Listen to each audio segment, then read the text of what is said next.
Welcome to the Tamara Scott Show with your guest host, Hal Shurtleff. And I want to give a thanks for Tamara for inviting me on to do this show on July 2nd, which is a very significant day in our nation's history. We know that 2 days from now is Independence Day, but uh, but something very significant happened on July 2nd, which you don't really know too much about. And I have a good friend of mine who is quite the historian, Richard Howell. And before I introduce Rich, I'm going to talk a little bit about our partners here. But Rich, people will tell me, they'll say, "Gee, Hal, you're a walking encyclopedia." Oh, yeah, man. I said, "Man, you don't know Rich Howell. I'm like a club fighter to the heavyweight champion of the world when Hal Shurtleff and Rich Howell." But anyway, first off, My Pillow is been a partner of this program since its inception, and uh, I don't have a script to promote My Pillow. I just want to say Mike Lindell is a patriot that put in a Christian that puts his money where his mouth is. And I've been in the freedom movement, freedom fight for well over 35 years, maybe even no, actually over 40 years. I'm getting old there. And there's a lot of people who have means to promote the freedom movement, but they don't want to get they don't like to give them up. I've done fundraising and I've done other events, and it's usually the people who have the least to give that give the most. That's always been, I think, the same thing with most. But Mike is just an incredible guy, and I've not had the pleasure of meeting him, but I've watched almost every commercial, and he funds almost half the Patriot movement. So I do highly recommend his products, his pillows, and his all sleepwear. And if you go to mikepillow.com and you put in the promo code Tamara, you get to 80% off. And Also, I'm a user. what's that? I use my pillow. Oh, that's great. That's great. Um, one of the partners here is a product that Tamara uses quite a bit. It's called Bella Grace, and I'm just going to read a little bit about it. Bella Grace Elixir offers three key ingredients to help bring health from the inside out. Bella Grace Elixir goes beyond just increasing collagen production within your body. In fact, it's quickly becoming recognized as the greatest health and wellness product of all times because of the three powerful ingredients: Verisol, Astoril, and Cat's Claw. In 2022, as a new product, Bella Grace Elixir won an award for helping with cognitive function. I think we have a sitting president that could probably be put good to use this product. In 1923, Bella Grace was awarded as an startup star in athletics for outstanding new ingredients, formats, and benefits shaping the sports and active nutrition industry. So to learn more, tamara.bellagraceglobal.com. And I'll say like Tamara with a cat. All the first letters are uppercase. I don't know if it matters. Tamara.bellagraceglobal.com. And let me just add this too. Being a patriot activist does require good health. And if you're not eating right, if you're not active enough, you're not going to be very effective in the freedom fight. And products like this help quite a bit. I know that we have a number of us in the ranks that might be heavy smokers. Maybe we drink a little too much or do other things. That's not going to be very beneficial to us, folks. So I would say, work on that and also look into this great product. So with that, I want to introduce Rich Howell. Instead of reading his resume, I'll just ask Rich to introduce himself. But Rich and I go back many years. I think we might have met at an End the Fed rally or some Patriot gathering. So, Rich, give the viewers a little introduction about yourself. Sure. Yeah, I mean, I think you and I have known each other at least 20 years at this point. I a native of Massachusetts as well, We don't uh, hold that against you, by the way. like my friend Hal, but I'm not yet an expatriate. Um, I have been a historical researcher for over 30 years, probably 35 at this point, a little more than that. And I've lectured probably for a good 20, 25 years, and I am a living historian or a reenactor for the past 21. Excellent. And by the way, Rich is one of our many instructors at Camp Constitution. I didn't think I introduced myself early in the show. I've been a guest on Tamara's show, since maybe the last 2 or 3 years, since our Christian flag lawsuit hit the press, and I'm the co-founder and director of Camp Constitution. So, Rich, July 2nd. Oh, but before I do that, I want to mention over the years, I challenge people around this time of year to name 5 signers of the Declaration of Independence. Back when for a short time, I was delivering luggage out of Logan Airport, and it's not one of the best jobs. Not that it's just the time. I was doing it like 1 in the morning until I finished delivering the bag. So it was one July 4th. I had to work. This was all back, I don't know, more than 20 years ago. And I challenged all my coworkers. I said, if you can name 5 signers of the Declaration, I'll give you $20. And I knew that my money was safe. I had that $20 in my pocket, but I knew it was safe. Most will cough up 3 names. They'll come up with John Hancock, Benjamin Franklin. Many of them will say George Washington, and we know that Washington was back here in Massachusetts on that day, taking command of the Continental Army. I'm sure he would have signed it had he been a member of the Second Continental Congress, but he was busy He was actually in organizing New the York. He was Oh, was actually in he New in York. New York? Okay. Oh, thank you. Okay. Yeah. In New York. Okay. See that? See why I say I'm the club fighter to the heavyweight. But he did eventually assume command in Boston, and actually in Cambridge, Massachusetts, just outside. And also, but recently I was speaking to a group of 5th graders. What was that TV show? Do you know what a 5th grader knows, or something like that? Oh, sure. And it was in Peterborough, actually in Ringe, New Hampshire, and it was it was a patriot gathering. It was put on by the Daughters of the American Revolution. I was invited to speak about history, the Constitution, and Declaration of Independence. And I mentioned the little story, and this young man rattled off 5 names really quick. He said, "Where's my $20?" And I said, well, I'm kind of short. I don't have any $20. I said, but I'll give you a free week at Camp Constitution. That's worth 300. And then a gentleman who was a lieutenant colonel, dressed in uniform, he came up and gave the young boy $20. So at the very least, learn these names of these signers so you can get $20 from Hal Shurtleff at some point. But I think it's pretty sad, Rich, when we celebrate this incredible holiday, but most people don't know much about it. So tell us, give us the information leading up to this incredible day, or July 2nd and 4th, and Sure. then we'll just take it from there. Well, one of the problems we had, particularly when you and I grew up, Hal, we were coming in at the culmination of the deconstructionist phase of American history and our culture and our nation, meaning that a lot of doubts are being cast, aspersions being cast, a lot of myths were being created to actually correct other so-called myths. And getting to the positive, like the American Revolution, the Declaration of Independence was a series of events leading up to what happened on the 2nd and then the 4th, starting with the Olive Branch petition right after the outbreak of the Revolutionary War, where they actually appealed to the king and his ministers and parliament, but the king, because he was in charge, he was out in the open at that point, and he refused to even look at it. So at that point, they had another address they sent out on the necessity of taking up arms and why they had taken up arms. So this was not anything unusual in the English-speaking world. It goes back to the English Civil War in the 1640s. It goes to the Glorious Revolution in the 1680s, both of which took part here. And they were deeply ingrained in the minds of people here, particularly in Massachusetts, certainly the whole eastern seaboard. But because more activity, certainly in 1688 and 89, took part here in Massachusetts, and then being largely of a Puritan stock, really was ingrained in them. So what happened was, we're talking now, ironically, the Olive Branch petition was July 5th and 6th. Around the same time was the necessity for taking up arms. So we're talking just a little less than a year before the events we're talking about today. At some point in time, it did dawn So, on Rich, the you're saying vast. July 5th and 6th of 1775?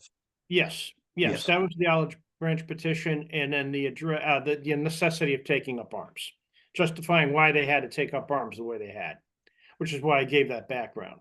Now, when you take a look at what happens now, it was pretty clear that when it started out as a war for English liberties, it started out as a war for freedom within the British Empire, so to speak, civil war, we'll say.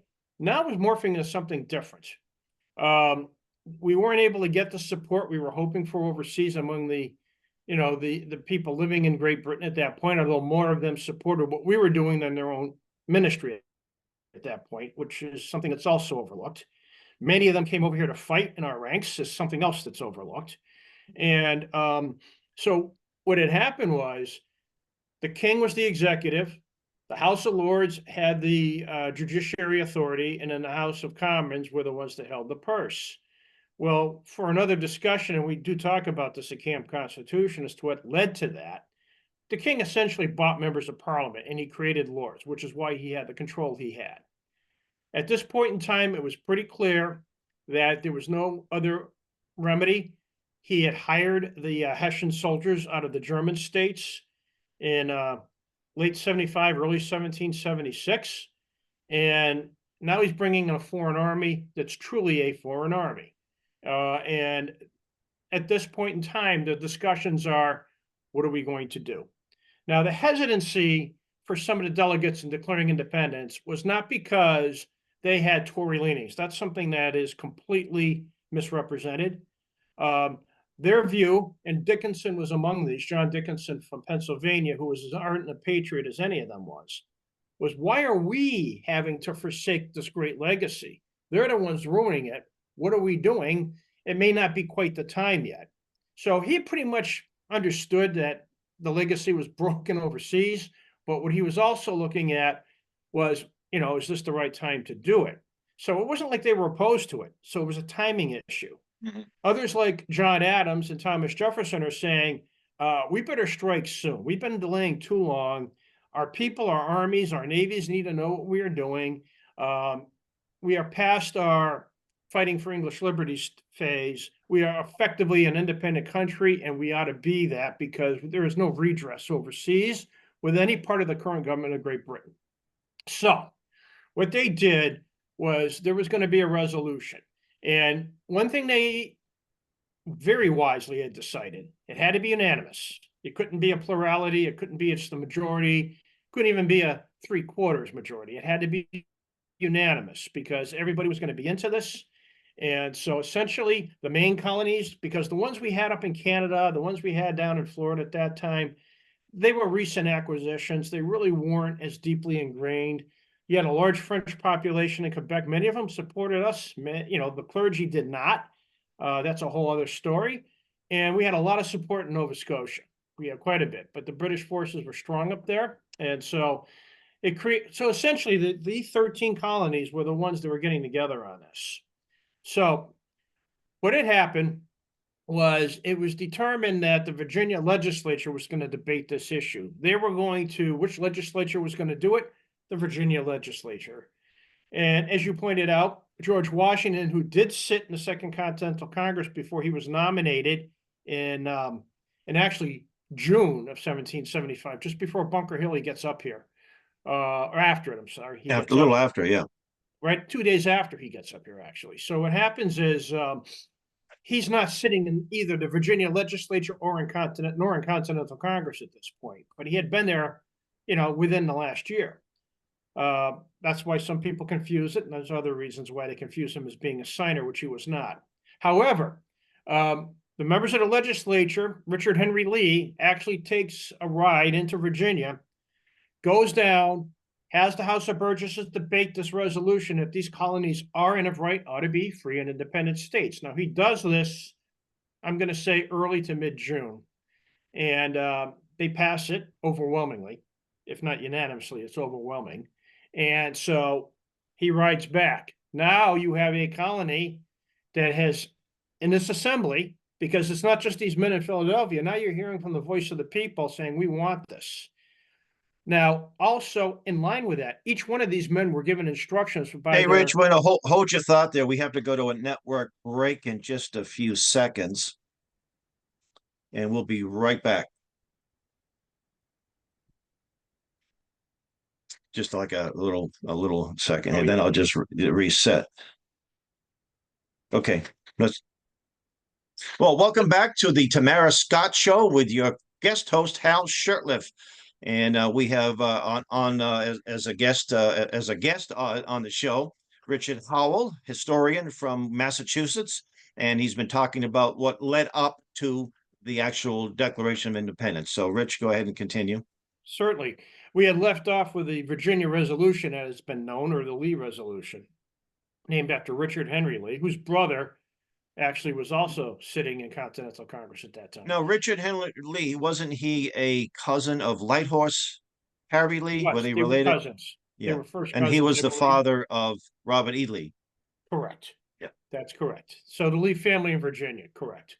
Now, they had the resolution passed. So you had a colonial legislature actually pass a resolution. So it doesn't come out of Continental Congress. Very important. Each one of those delegates were given instructions by their provincial legislatures, which later become state legislatures that we still have. And they were instructed in each one of their cases to vote for independence. One exception was New York, not because they were opposed, but because, as I mentioned earlier, Washington was in New York City. They were having the famous Battle of New York, Harlem Heights, which we win, Battle of Brooklyn, which we lose. There is fighting. So the legislature's in turmoil. They have to go up to Esopus or Kingston, New York. And that's where they are now meeting. So they're getting the instructions together. It's going to be to vote for independence. People know this. And Lewis Morris, sort of the head of the delegation in New York, although not officially, but he's sort of what Franklin is to Pennsylvania. They know that they're going to do this, but they don't have instructions. So without the instructions, they don't feel comfortable in actually voting for the resolutions. However, what happened was Lee gets back. I believe he gets back the 30th of June. So they have a couple of days to debate this resolution. So they have the debate, and it's not just a debate on the resolution itself. It's these colonies are and of right ought to be free and independent states. Well, it passes unanimously, we'll say. And now we have that resolution. Now it has to be made official because they've had the vote that we are going to be independent. Now, some of my fellow researchers out there will say, well, this is actually it is not actually Independence Day because it's not an official break. They voted to do it, and that's my contention. It doesn't matter which day it is, but the date we celebrate is the correct one. Part of the reason there's the confusion is Adams had written in his diary that John Adams had written in his diary, because Sam Adams is also his cousin sitting in the Continental Congress, that today ought to be celebrated with pomp and circumstance, from one end of the continent to the other. That was because they all agreed they were going to do this. That's why it was so momentous in his mind. Okay. Now, the funny thing is, or the odd thing is, they have the debates the next couple of days as to which form this Declaration of Independence is going to take. So I would encourage all Americans, celebrate July 2nd as well, but don't mistake it for Independence Day. It's not accurate. Everything belongs in its own course, really, but it's still a very momentous day because this is what makes the Declaration of Independence possible. This is what makes independence possible. This is what is at the core of the Declaration of Independence, the Virginia or the Lee Resolution. So they have those debates, which we're somewhat familiar with, those of us who are students or even who are not, who watch popular programming and so on, that may see depictions of this, some accurate, some not. But they have these debates. And so they agreed to the final form of the Declaration we have today. 2 items are stricken from it. One in particular is the provision on slavery. Slavery, that's right. Right. And now that's also abused. I want to take a moment and talk about that, because in this day and age where racial divisions and this big cudgel is being held over our legitimacy as a nation, has to be taken right out, because this is out of the pit of hell. This is right out of the Amen. Communist Manifesto. We all know how these things work. So at that point, slavery was being considered as a dying institution. This was before the cotton gins invented in 1793. So a lot of slaves are free men. There are a lot of free black men and women in Virginia, so to speak. And so as the rice, indigo, tobacco is starting to, let's just say, decline as an industry, the use for slavery is too. What these men had were laws in their particular provinces or colonies that, forbade the individual emancipation of these slaves, unless you own them yourself. And even then, there were limits. There was something that could have been done about it, probably. But at that point, economically, they said, hey, look, it'll be gradual. They end the slave trade with the Constitution, and there's a That's reason right. they do. So that's why they do it. It's not like there were people that were, Rich, up and hey, let we me want this let number. me Rich, let me interject that the United States actually didn't become a nation until 1776. And then within a few short years, Massachusetts, Pennsylvania, and a number of states did away with slavery within a few years of Right. the Declaration. And they were pointing to the Declaration as the document that justified the end of slavery. That's an excellent point, Hal. No, obviously, I was concentrating on the southern colonies from south Oh, of the yeah. Mason. Those north did, Massachusetts being the first, and other colonies did as well, abolish slavery in one form or another. And in south of the Mason-Dixon line, where it did remain legal, there was talk about emancipating those slaves. I mean, there's a lot of talk among Jefferson himself, who had slaves, as we've been reminded 2 million times. Washington as well. So you heard that, and that was the reason why. Now, in the beginning of the war, there were some problems with some of the Southern troops that saw black men under arms. There was some of that. And because of those concerns about slave insurrection, that's where a lot of that came from, ironically enough, that the Continental Congress had instructed Washington not to have those men in arms. That was not his idea. That's another falsehood that's attributed to just, actually condemning him as a statesman. He's the one that wrote to Congress saying we need these men back.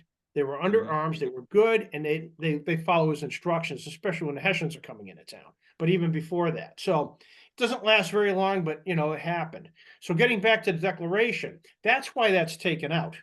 So then what they do is they have their final form, they have the debates, and then all of a sudden, New York really can't vote. They don't have their instructions yet.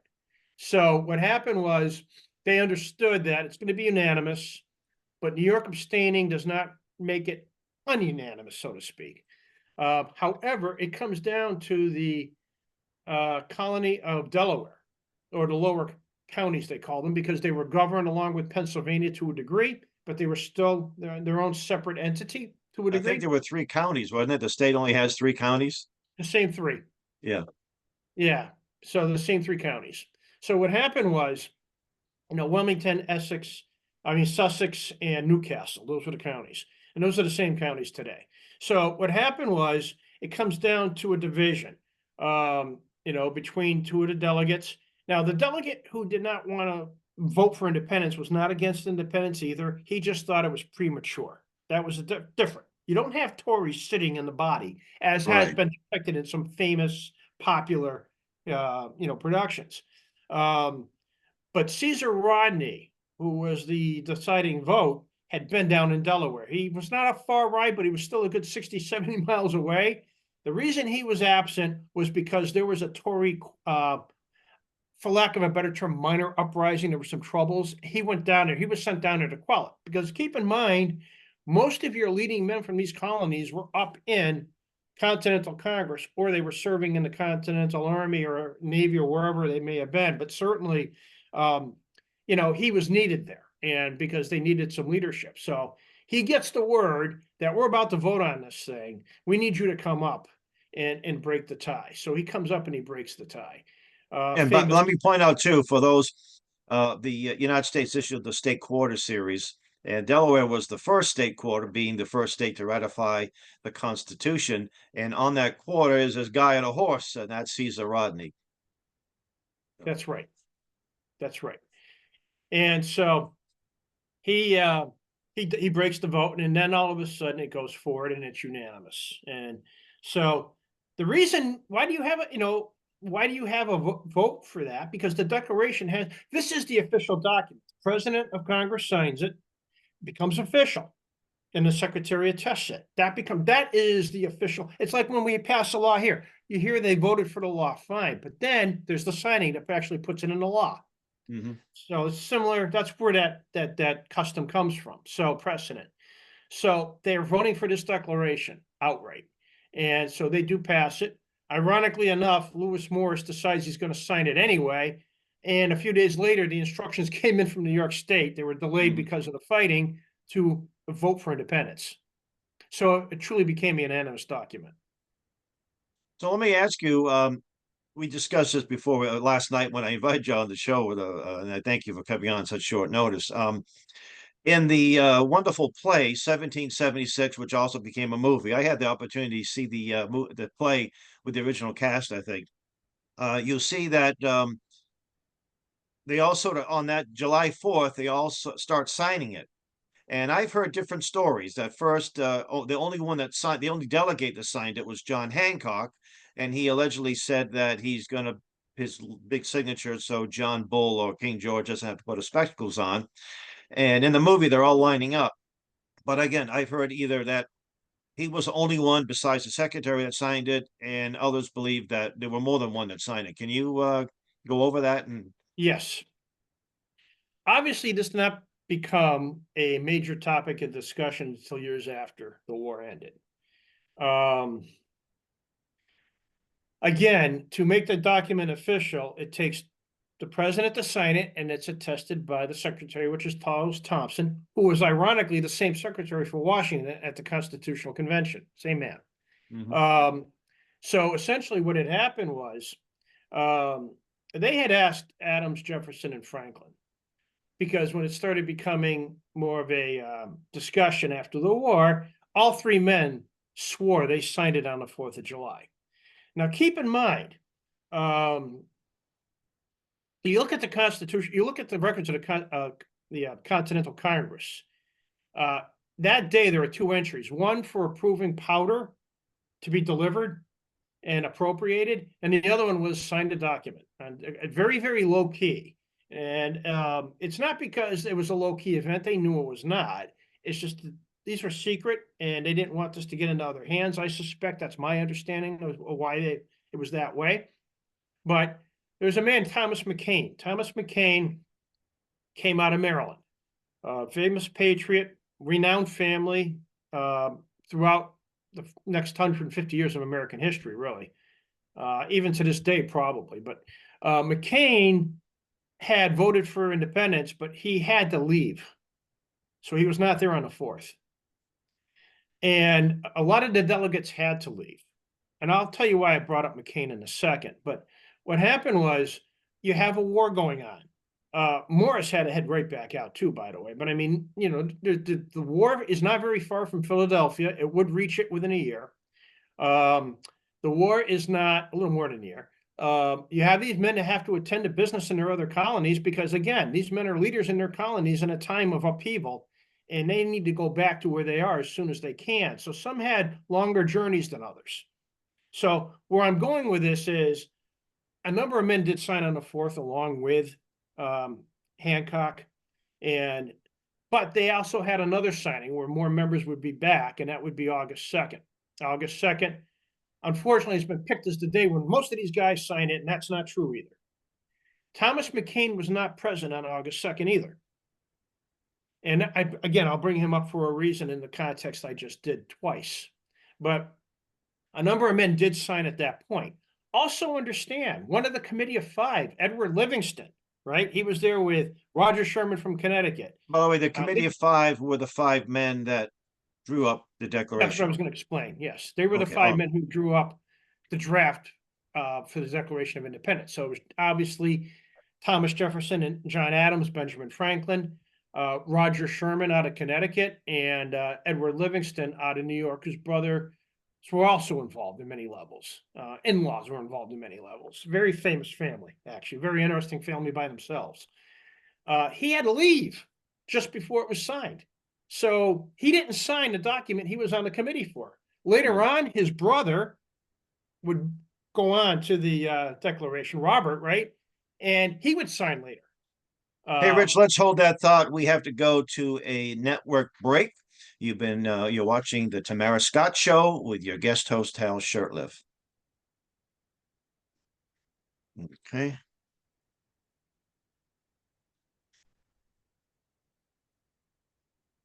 Welcome back to the Tamara Scott Show with your guest host, Hal Shurtleff, and my guest, Rich Howell.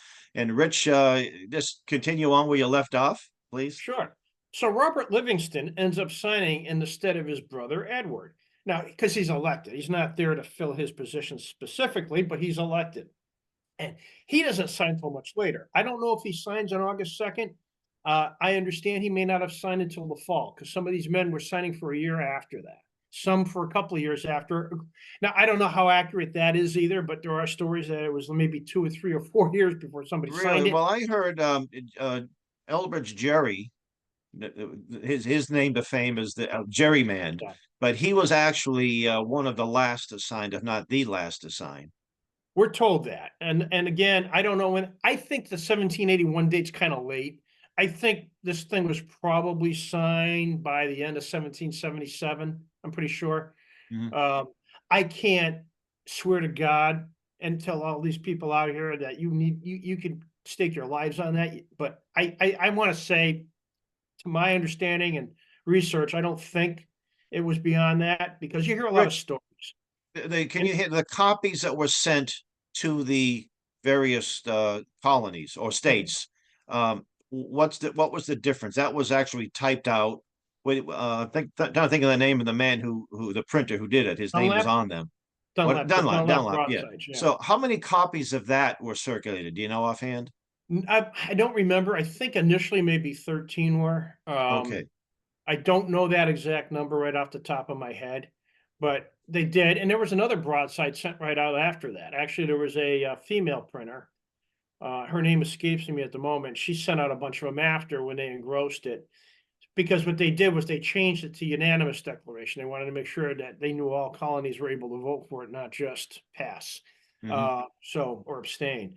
But as far as the August 2nd date goes, a number of them did sign on that day. I mean, the Trumbull painting that we see is inaccurate. 1776, the play and the movie, however entertaining and well acted, is very inaccurate in many Mhm. ways. They were produced by two progressives out of New Jersey who were using innuendos from the early 1970s to get their point across. So you can Mhm. see what that leads to. Um, as far as that date goes, I don't know how many of those delegates did sign. Because again, they weren't going to sit there and say, okay, you sign on the 4th, you sign on the 2nd. Right, We're going to right. keep Yeah. track of this. I mean, that's something we do, They right? weren't worried about book contracts and engagements on Fox News in those days, were they? Or bragging rights, even something as Bragging pedantic rights. as bragging rights. They Yeah. didn't have that. That's where we're different as a people today, unfortunately, or many of us are. So, and then there were some who signed in the fall. There were some, it could have even been Matthew Thornton who could have been the last, according to some. And He again, was it's from something New you can stake Hampshire. your life on. You don't know. Yeah. Um, Jerry certainly was around that day. He certainly could have signed that day, or he could have signed on the 2nd too. I don't know. But Thomas McKean, I brought up for a reason. Thomas McKean was the first delegate to, let's say, raise an objection about the 4th signing. He wasn't there on the 4th nor the 2nd, and I don't know what the cause of it was.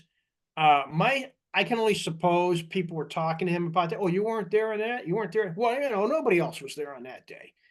But he wasn't present. He didn't know who was there and who wasn't. He may have been told, but he was not an eyewitness. And he's the one that a lot of these deconstruct. And in fact, I think he would shoot him today if he were alive, having Mhm. that group of people try to resurrect him for their purposes. But I know he would. So he wasn't an eyewitness, and they use him as their primary source for nobody signed on the 4th except Hancock. Everybody signed on the 2nd, and he even took that out of kilter too, because I don't know if he had promoted that himself, but he was not there in any event. So you really can't go by a first person narrative from him. Jefferson, Adams, and Franklin say they signed on the 4th. I'm going with them. Mhm. Right? Yeah. There were so many delegates there that day. Why wouldn't they have signed it? And I'm going to take a leap here. We talked about the olive branch petition. It was one of the things, unfortunately, we don't have the technology at short notice to share a screen. I would encourage your listeners to look at the signatures for the olive branch petition, because at first glance, you think you're looking at the signatures for the Declaration of Independence. John Hancock's big signature is as big on that as it was on the Declaration of Independence. It wasn't like he just decided to write bigger that day. Right. Well, That's probably just how he he wrote did. his name. Yeah. Yeah, that's how he wrote his name. I And mean, so, everybody has their signature, and I mean, I write my signature. I don't make it any bigger or smaller because of the document. I just put my name on there. And right. if there's not a lot of space, I might have to make it smaller, but I'm not changing, I'm not making it bigger for any No. particular reason. Now, I'm also not going to say that he for his official documents like those, he may not have made sure it was, but he didn't do it specifically on July 4th with that quote. I think that's more apocryphal. But the point on the olive branch petition signatures is this: most all of the delegates that were there that day signed it. We know that because I think they voted on it on July 6, 1775, and they sent it to London July 8th. So one of the canards out there is all those men couldn't have signed it at that time. I mean, how are you gonna? They could have signed it. They do it with the olive branch petition. Why not the Declaration of Independence? So again, to deconstruct some of these Victorian era myths where they were not irreverent the way some of our people are today, but they had a lot of things wrong because they didn't study themselves and they lost a lot of the history themselves. You know, they would come up with certain things that just were not exactly accurate. So, well, we had to correct that. So what they did was they took it in the further direction of being erroneous. Um, I think it's important also to discuss some of the signers and some of the character of these signers. I know that the deconstructionists, oh, they were all in it for the money. They weren't Christians. They were all deists. They were slave owners and so forth. So I think it's important. Though I look at one of my favorites is John Adams. I'm originally from Massachusetts. He's sort of my homeboy. I think he was one of the more integral people involved with that declaration. I think without him, it may not have happened when it did. I'm sure it would have eventually happened. I also look at Adams. There's a no, I don't know. I think this is a somewhat accurate statement that there was some hesitancy prior to its approval, or maybe after it. And he said something to this effect: "Be it so, be it so. May it be the pleasure of heaven." Basically, that he's willing to die for this declaration. And he says something like that, if it's required, the victim is willing. And then he said, "But it may cost treasure, it may cost blood, but it will stand." Is that an accurate depiction or quote of his statement Yeah, of his? I think it is. And however, it wasn't because there were others wavering. None of those men wavered because Okay, they all felt the same way. Now let's just take a look at those three canards that we keep hearing about. Okay, they were all in it. They were all profiteers. They were all deists, and they were all slaveholders, right? Or a lot of them were, right? So how duplicitous for a group that doesn't like godliness or Christianity in particular to hmm, denounce them. That's meant to separate. That's meant for our audience. That's meant to right, demoralize our people. right. Okay, That's right. that's another trick that the left likes to play. The communists play. The slaveholders that were there amongst them. Okay, many of them later on would still argue to try to end slavery. They weren't able to do it on their own. But again, slavery was a dying institution. There was nobody there. This was not the 1830s. What they do is they take the crowd from the 1820s and 30s who were very, very vehement slaveholders, slavery above country types of men. Hmm, And that's a whole other discussion. And not all those men were devils, but it became their elixir. And yes, hmm. that doesn't apply to these men. They were not ready to put slavery over everything else. It did not have the hold, different kind of slavery in 1770 than it would be in 1830. Much different.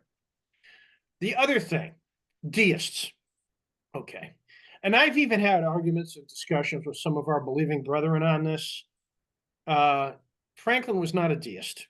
Was he an Orthodox Christian? No, but yes, he did. He believed. He hosted George Whitefield. Okay. And they That's tried to right. dismiss him. That's Okay. right. Jefferson, the famous Jefferson Bible. He was not trying to rewrite the Bible. What he did was he took a group of sayings that he liked and he put them in his own collection. When he was the president of the United States, back then you were also mayor of Washington, D.C. It was a federal city. He mandated a Bible for every one of the school children in that Mm. district. So, profiteers, okay? Many of these men lost money or went broke or bankrupt fighting. If they wanted to be profiteers, they could have sold out to the Tories and had all That's kinds of right. millions. That did not happen. So that's another lie. So I would say briefly, those are the three big lies you're looking at. And you notice slavery does not appear in the Declaration. All men are created equal. You couldn't do that in the 1830s. You had Dred Scott and you had the Fugitive Slave Act and all these other things. Guys like Um, John Calhoun as well. yeah, and it's too bad because Calhoun was a great statesman, but he had that one stain on him that he could never shake. Well, you know what's interesting, as you were saying, slavery was on its way out, um, and I think when they did it when the slave trade was prohibited, I think it was 1808 in the Constitution. Most of the folks who agreed to that thought this would kill slavery. They didn't count on the cotton gin making cotton very lucrative. Uh, and I also look at even people like Jefferson. You read his writings; he wasn't happy about slavery. It was he considered it a national sin. He did, and so did So, Washington, and so did George Mason. And those are three prominent Virginians. So that is correct, Hal. Nobody saw the con. See, what happened was slavery had not been to them at that point as it would become later on in the country, the way abortion is today. It's a money-making era. People are mhm. tied to it in all parts of the country. So that's what happened with that particular. But yes, it was going to kill it. You notice slavery does not appear anywhere in the Declaration of Independence, and it does not appear anywhere in the Constitution until the Constitution. Civil War amendments, and there it is. That's So, right. That's right. you know, that's a whole other discussion. But certainly no. These men were at the highest pinnacles. They suffered terribly. They all ended up having, in one shape or form, and one kind of hardship or another during the war, taking part in it themselves, having their families leave. Martha Jefferson, Thomas Jefferson's wife, dies as a result of Benedict Arnold's raid attempted raid on Richmond, which is thwarted by Thomas Nelson Jr., another signer from Virginia. That's right. And they go up to Monticello, and he has to flee with his family, young daughters at the time. And because it's at an inopportune season, she dies the same way Ezra Orrin dies just before Lexington and Concord with Jerry, and they're trying to escape, and Jeremiah Lee. She catches, fever, and there's a lot of fever because of the war going on, and she dies. And people don't know that. People have they know she died in 1782, and then there's all sorts of missing Jefferson after that, which we Right. won't do now. Okay. They don't understand she died as a result of a raid from the arch traitor. Okay. So those things happen. Um, Richard Stockton out of New Jersey was captured. He wasn't the only one, but he was captured early, and he was under heavy guard and he was tortured. Washington actually tried to intervene. Continental Congress tried to intervene, said, "You better let him out. We have some of your men here." Well, they reluctantly let him go. His health is broken. He barely survives the war.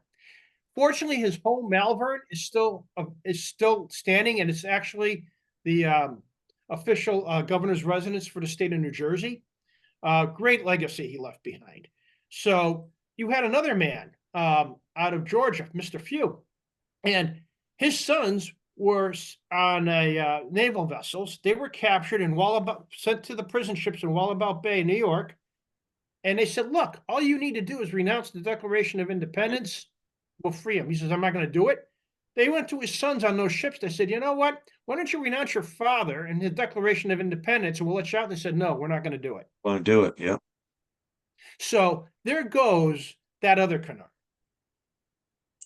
Um, I think as I was reading, they signed for us. I'm looking at the New York delegation. It looks like they're the ones that suffered the most between having their property destroyed, and which one of the signers said they were firing upon his house, and he said they would try to not hit it. They said no, aim for it. Which I forget which one that was That offhand. was Was Thomas Richard Nelson Jr.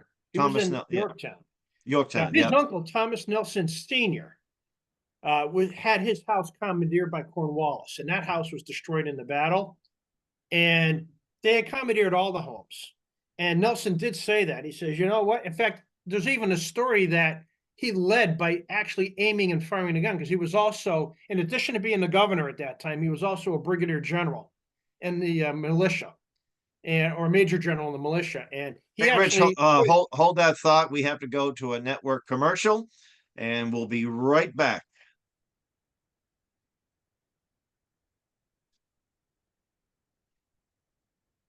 Welcome back to the Tamara Scott Show with your guest host, Hal Shurtleff, and my guest, Richard Howell.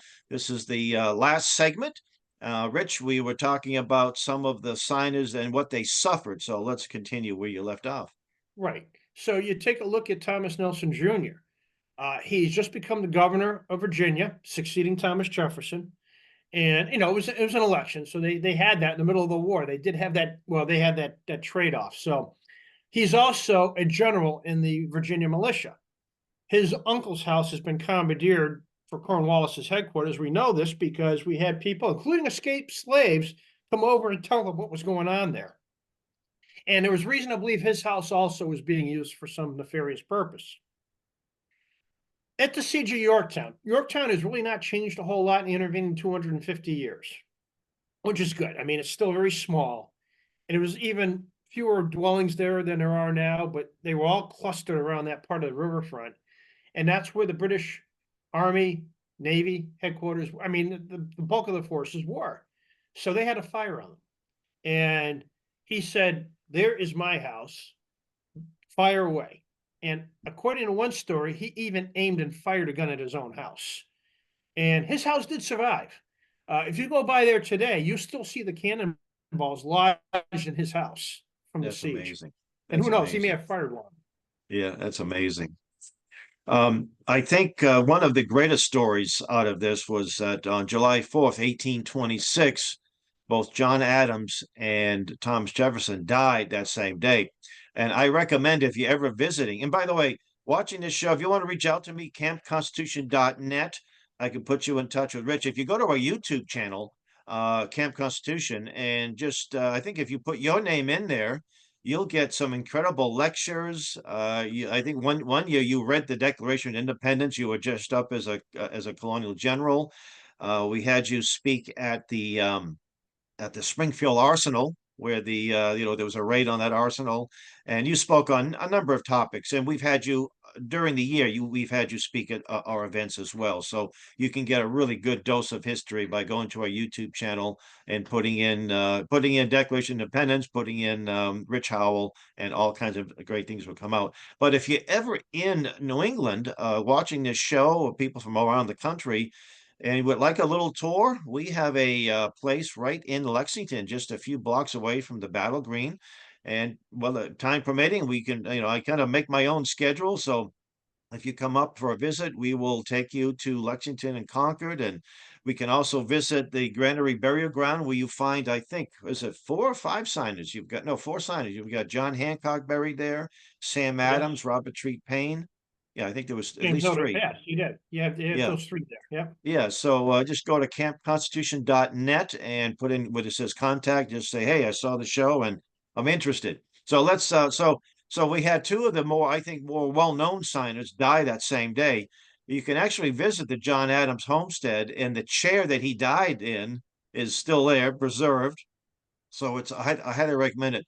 So we have such great history and incredible men and women that made all these sacrifices, and not enough people know about it. And so let's talk a little bit more about who were some of your favorite signers, Rich? I some are better known than others, Yeah. but I really found value in every one of them, because what I try to do on my Facebook page, I really couldn't put all 56 men on there, but I wanted to highlight the cross section of them. And one story, and I highlighted these 2 men. One was Elbridge Gerry, the other one was Benjamin Harrison. He was known as Benjamin Harrison the Fifth because there were Benjamin Harrisons throughout Virginia history, and It was his grandson or son became president, and then his grandson son became and his great grandson. great grandson. That's right. Okay, but they were in Ohio by then. But yes, And that's right. Yeah. but his house is still there. Harrison Landing from his family, and he was a very big man. He was probably 6'2", 6'3", and certainly over 250 pounds. But he was not an unhealthy man. He was a very robust, bull-like of a man. And Elbridge Gerry, as you know, was very diminutive. He was maybe 5'2", 5'3", probably 120, 130 pounds at the most. And he became vice president, and he died did. in office too. Yeah, He did that as in vice president. 1814. Yeah. Yeah. But what happened was, he and Harrison approached him, and this was attested by delegates too. And it was right after they signed it. So they may have presumably signed on the 4th as well. But he turned to Jerry and he said, I know that something along the lines of, there are men who are going to want to hang us for this. But he says, I have an advantage over you, Mr. Jerry. Hmm. I am very large and my neck will snap at the first drop of the noose. You are very light and you're going to dangle there for much longer than I will. Both men broke into laughter, and the men around him broke into laughter at that point. That kind of broke the tension. It was a very tense moment when they did this. And, and again, who thinks about Elbridge Jury? You hear his name. Benjamin Harrison, you hear the name, but largely because of the family. But those That's two right. men themselves they're overshadowed by their fellow provincials or future statesmen, John Adams, and in Jerry's case, and Thomas Jefferson, in Harrison's case, when it comes to the Declaration. Sam Adams is another favorite of mine. I referred to him as the last Puritan, even though and because they think of Puritans like to have fun. I mean, they drank beer, he brewed beer. And there's actually a church that he attended. That church still exists. Unfortunately, it's now an apostate church with the rainbow flag and the BLM banner and all that. But they still acknowledge him as a member of the church. I'm surprised they did that. Well, that's the number one draw they have. And he later became governor of Massachusetts as well.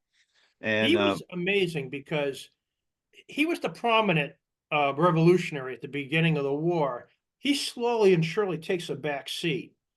Has John Adams become more prominent? Has others become more prominent? And there's another man, easily the counterpart to Sam Adams in Virginia, is Patrick Henry. He's there too. Yeah. And Patrick Henry does the same thing. Patrick Henry he's the one that first delivers that famous speech in the House of Burgesses at St. John's Church when they had a meet in Richmond. I was at that church. In fact, I have been too. It's a great spot. There's a spot outside the church where there's an onlooker that heard that speech. He wasn't inside, and I think he said, "I want to be buried here." And sure enough, he was died, and he's buried in that spot where he heard that great speech.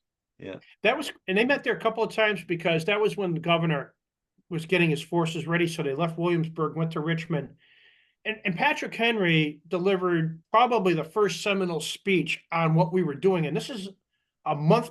This is like 3 or 4 weeks before Lexington and Concord, but it's a month after the Salem incident, where the war almost broke out in Salem, Massachusetts. So he talks about men in the field. He's not imagining this. He's talking about real events. That's right.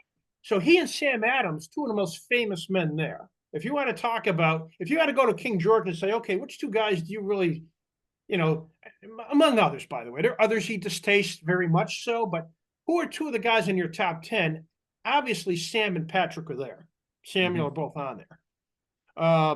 And they take a step back, but you don't think about them always being there signing the Declaration, but they're famous men, but because they had taken that back step to other men who were, leading the fore, and you'll see that in our history quite a bit. Like John the Baptist, I must decrease and he increased, and that's, I think, what we see here. Now I live in New Hampshire now, and so I just wrote a little article in the Weir's Times, which is a local weekly newspaper here in what we call the Lakes region, and I highlighted the 3 signers from New Hampshire. But in my little research, I realized I think Massachusetts had 5 people that actually signed. Right. But there were, I think, 8 or 9 that were actually born in Massachusetts. One of them being Roger Sherman. Yes. And Roger from Connecticut, he's not as well known either, but he signed, I believe, 4 of the organic documents. He did. He signed Roger Sherman, if you want to talk about a notable, he's one of the most notable men there and in the Constitutional Convention. Roger Sherman, I think he was born, I can't swear to the town, but it's kind of where Suffolk County. I think it was Newton. Newton, Massachusetts, I believe. Yeah, well, he was close to there. Yeah. He's close to, if not there, he was very close to there. Maybe in what is now Norfolk County, but his family moved out. And he moved to what is called New Milford, Connecticut, on the New York line, not too far from Danbury, where they had a big. And started out as a cobbler, became a lawyer, and he worked on shoes. And he was one of the Committee of 5, as we mentioned earlier, and very influential man. You'll hear his name.